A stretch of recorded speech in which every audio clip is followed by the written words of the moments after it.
without further ado, let's get into this video. I feel like to start this video, it would be good for me to give a little bit of context as why I'm talking about this and why I'm doing this. So 2 months ago, I was living in New York City where I was balancing studying for my master's with starting my own business and just managing the extremely chaotic and fast-paced lifestyle that New York City offers. And given that I'm coming from Europe and I'm on a different side of the world, I thought that this would have been the perfect opportunity for me to try something that I've been wanting to experience for a very long time, which is living, working, and studying in a place that I feel aligns with my values and aligns with the lifestyle that I think I envision for myself, and that is living as a digital nomad. In this video, I'd like to share a little bit more of my experience testing the digital nomad lifestyle here in Costa Rica, what I've learned so far, and if I think that this lifestyle is really worth it. Stay tuned because this video might be the one for you, hopefully, if I do a good job. Let's keep on going. Why the digital nomad lifestyle? I think inherently we're all looking or we're all seeking freedom in a way or in another, freedom of movement, freedom of thought, freedom of expression. At the age of 24, I have lived in 10 different countries. I realize the older I get that because of my background, I feel that this lifestyle and growing up in this way enhanced this desire for freedom and for traveling and for flexibility. I love the idea of being able to work from anywhere in the world to meet like-minded people. So this was a huge driving factor in my decision of living this lifestyle, or at least experimenting this lifestyle for a while. Why Costa Rica? There are several factors that influenced my decision in choosing Costa Rica specifically. One of the biggest ones was gut feeling.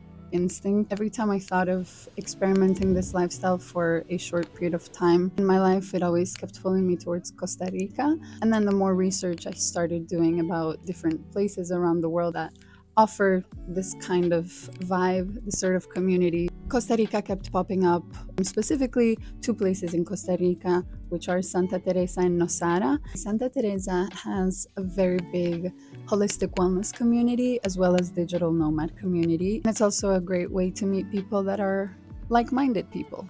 Costa Rica is safe, I would say, compared to other countries in Central and Latin America. And to be honest, my experience so far has been absolutely smooth. I think part of why I feel so safe here is connected to my next point, which is the Pura Vida lifestyle. This is kind of the motto that Costa Rican people live by. And this element of Pura Vida, it's relaxed, it's laid back, it's chill. My short experience here in these past 2 months, this is what I sensed. Challenges and impressions after almost 2 months. Santa Teresa is very expensive with groceries, rent is extremely expensive. I'm still not sure if this is because it's also peak season and it's high season for tourism. I will say not all of Costa Rica is this expensive. The more obviously you get close to the coasts, the more the prices go up, but I feel like that's everywhere.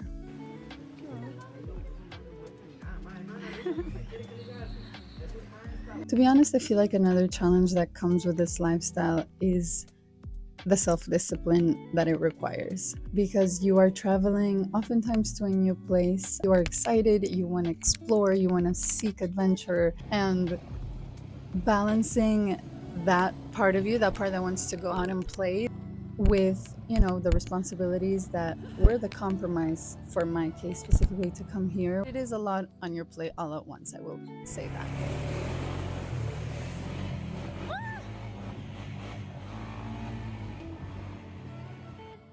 Do I think that this lifestyle is actually worth it? I think choosing to live this lifestyle has not much to do about wanting to escape your own reality. Maybe to a certain extent, yeah, actually, for sure. But it's not what it's all about. I think it's about seeking to create a life that aligns with who you are and what you want for yourself, a life that feels true to you, despite expectations from family, from society. And this is why I decided to experiment this for 2 months, is because I wouldn't know if it's meant for me or not if I hadn't at least tried it. If you value travel, if you value this kind of community that I spoke to you about, if you value seeking other types of experience that go out of most of our everyday lives, our everyday routines and expectations, I think this lifestyle is 100% worth it. I will also add, I think there's so many ways that you can live this lifestyle and that you can approach it. There's different angles, different options, different ways. You can come through volunteering. There's hostels, there is communities just for women. The possibilities are really endless. So if this is something that interests you, even just a little bit, if there's a little bit of curiosity as to what it would feel like for you living this kind of lifestyle, traveling to some place new, do it. There's so many ways you can do it, and I would love to talk about those ways. It can be a direct message, it can be in the comments, it can be in another video, but I really love talking about this and how to hack the system. I really enjoyed making this video. I really enjoyed sharing my thoughts, my experiences, and I hope you did too. I hope you could take away even just one small thing. If you have any questions, any comments, please feel free to leave it down below, or you can reach out to me directly on Instagram as well. Everything is linked in my bio. If you want to help me out to reach more people that might benefit from any of this information, please leave it a thumbs up or subscribe if you're excited to see more. I'll see you in the next one. Bye.